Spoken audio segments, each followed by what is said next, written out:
Sanamkela Avalanche of Grace Kamala Nduthenjiwe molweni sikuYeremiya wama-21 namhlanje zijikile izinto ngoku Yehova kasabacingi aba bantu bekukunini Yehova bacinga kunini nathi sicengwa laa nto leyenzeka phaya kulaa ncwadi kaYeremiya ithetha nathi directly.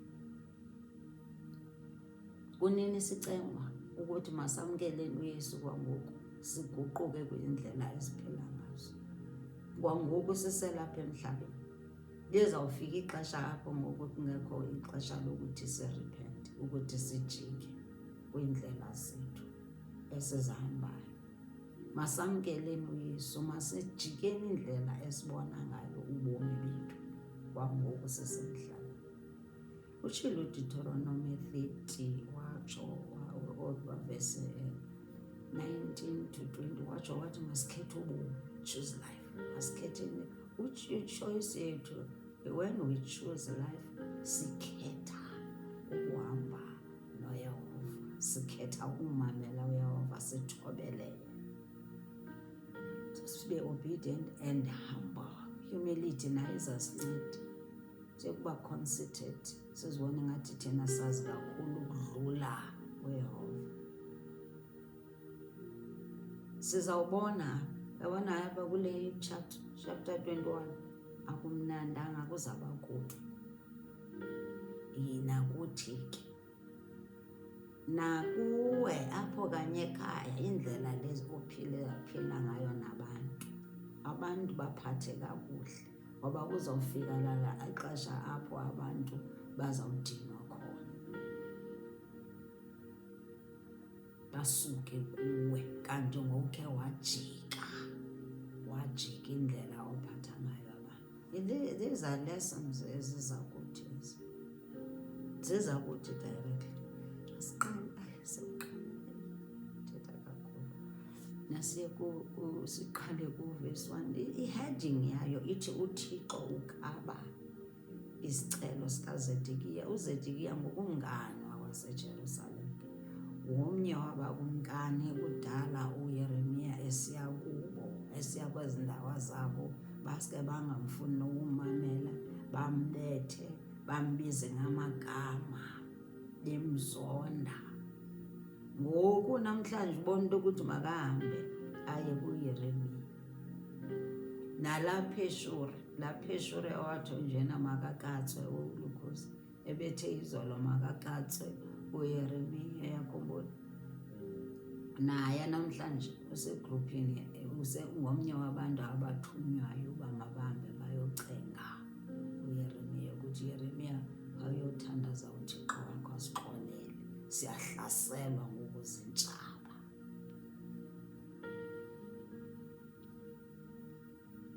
Verse 1. Ilizwi likaNdikhoyo lavakala kuYeremiya mhla uPhashuri unyana kaMalikiya kunye nombingeleli uZefaniya unyana kaMaseya apho ngaba bathunywayo ngokumkani kaloku bathunyelwa uZefaniya kunye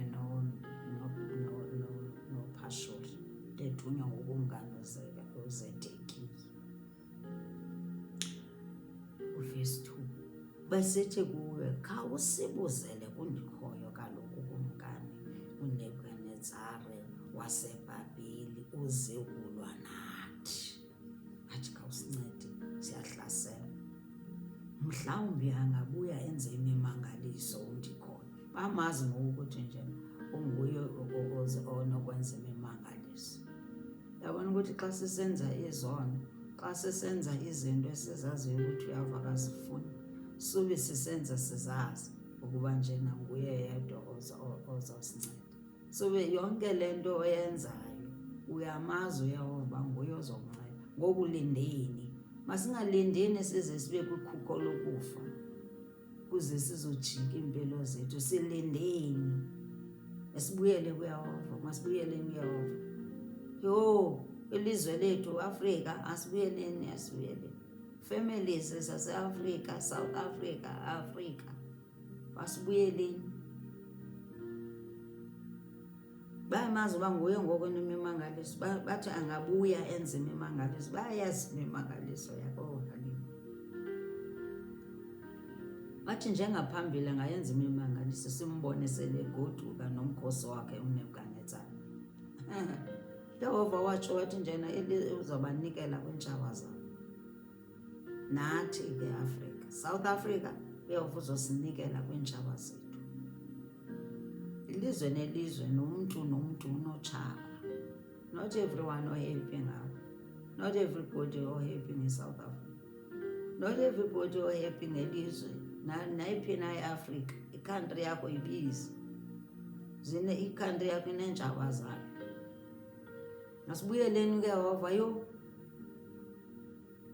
Verse 3, uthe ukuphendula ke uYeremiya, yithini kuZedekhiya? Chance kaYeremiya kwakunini ephetheke kakhulu, distressed njani. Uthi yithani kuZedekhiya. Verse 4, undikhoyo uThixo kaIsrayeli utsho ukuthi, niyabona ndozenza izikrweqe zenu ezisezandleni zenu zibe zililisi zingasebenzi.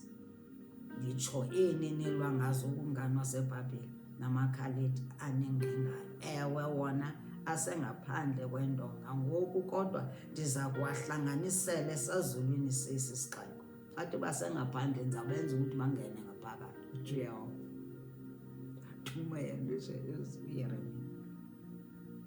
Verse 5, athi ndim ozawunihlasela ngesandla sam.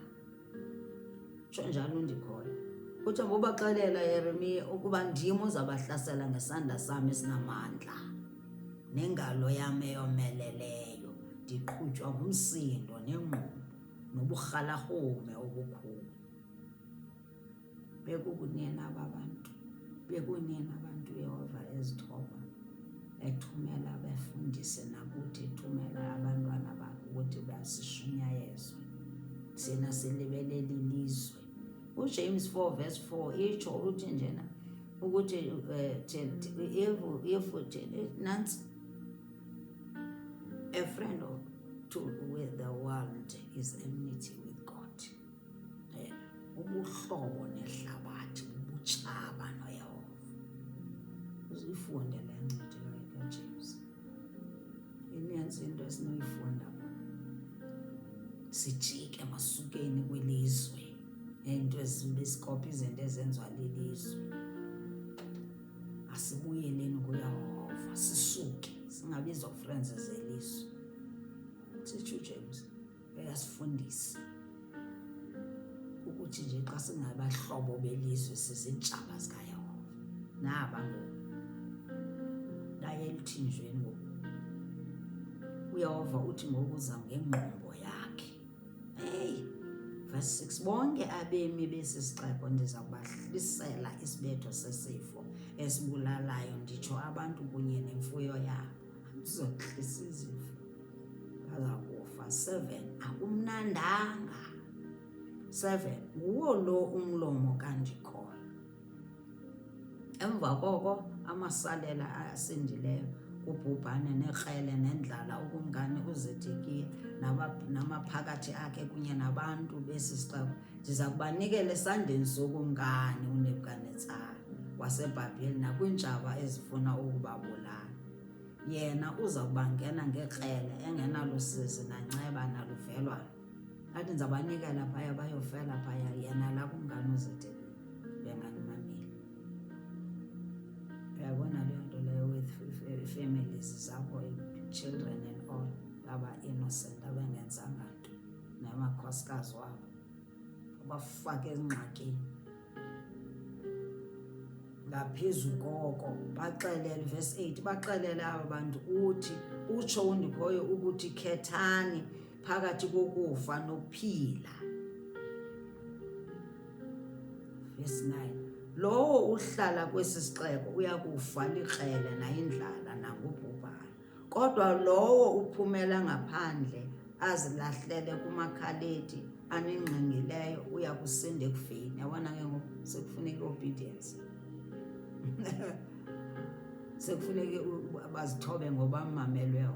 Uba banenkani bathi abazosuka elizweni labo bona bazakufa.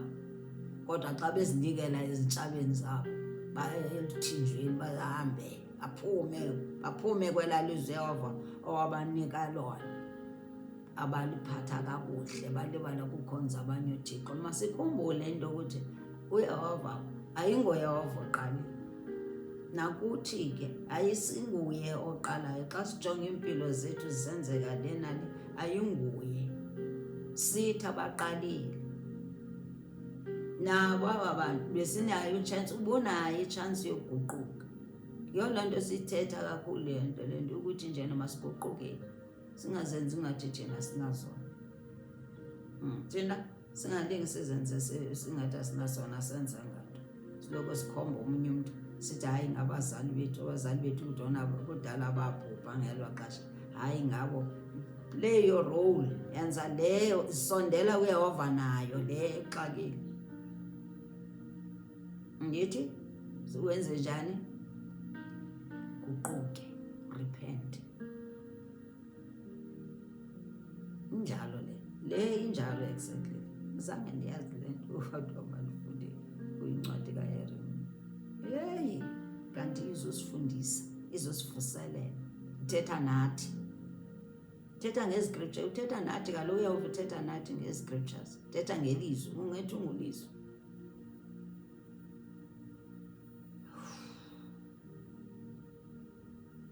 Verse 10. Oh, hallelujah.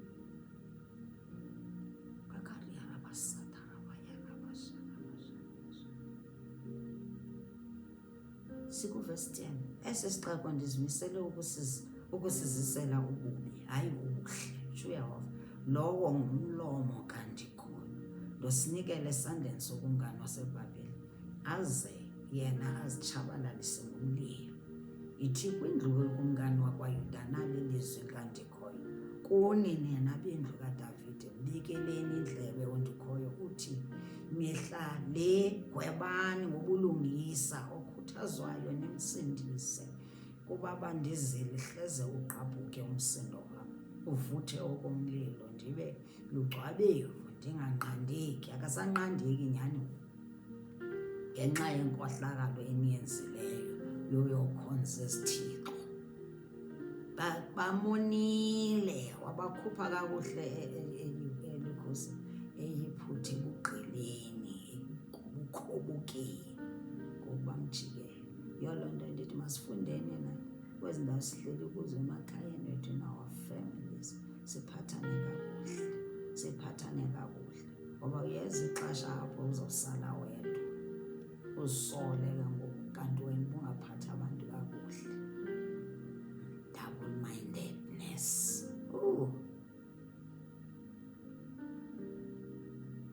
Betrayals, backstabbing, zonke ezo zinto ezo azikho. Abantu masirepenteni kuzo, size sinje basinjalo, phile kakuhle. 13. Uthi ndichasene nawe Yerusalem, wena othe cobo kulentili, othi ohleli kulentili, wena lewa leli thafa. Lowo ngumlomo kandikhoyo. Kaloku uthi ngubani? Kaloku uthi ngubani? Ingubani ongagqobhozayo kwiinqaba zenu ndiza. Verse 14. Ndiza kunibuyekeza ngokwezenzo zenu. Hayo ke, siza kubuyekezwa ngokwezenzo zethu. Yiyo loo nto kufuneka siguquke, sisithobe, sibe obedient, ngoba sizawubuyekezwa ngezenzo zezindlu zethu zothanda ilizwe, zokwenza izinto ezingahambelani noYehova angasifuni, esizaziyo nathi kodwa angasifuni. Lowo ngumlomo kandikhoyo, uthi ndiza kuphemba umlilo. Uthi umlilo uzawuphemba ngokwakho. Unini esicenga, unini esicenga, unini sicenga. Umlilo uzawuphemba ngoba uzawupasa umlilo, iziko lomlilo uyabaswa.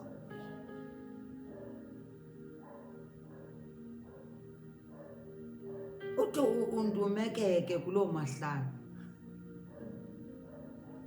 endiyasithanda esi siXhosa.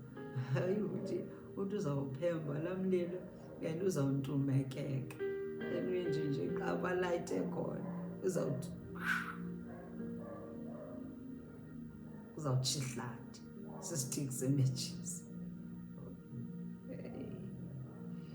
Uthi untumekeke kuloo mahlathi anirhawuleyo kutshe yonke into kuthi bhuqa. Uthi utshisa ngokwakhe, uzayitshisa ngokwakhe yonke laa ndawo, uzayitshisa ngokwakhe iYerusalem. Uzawulayita, uzawutsha, baphume baphele phaa. Kodwa usezawuphinda ababuyise. Into efunekayo ukuthi we must learn from our mistakes. That is the kind of God we serve.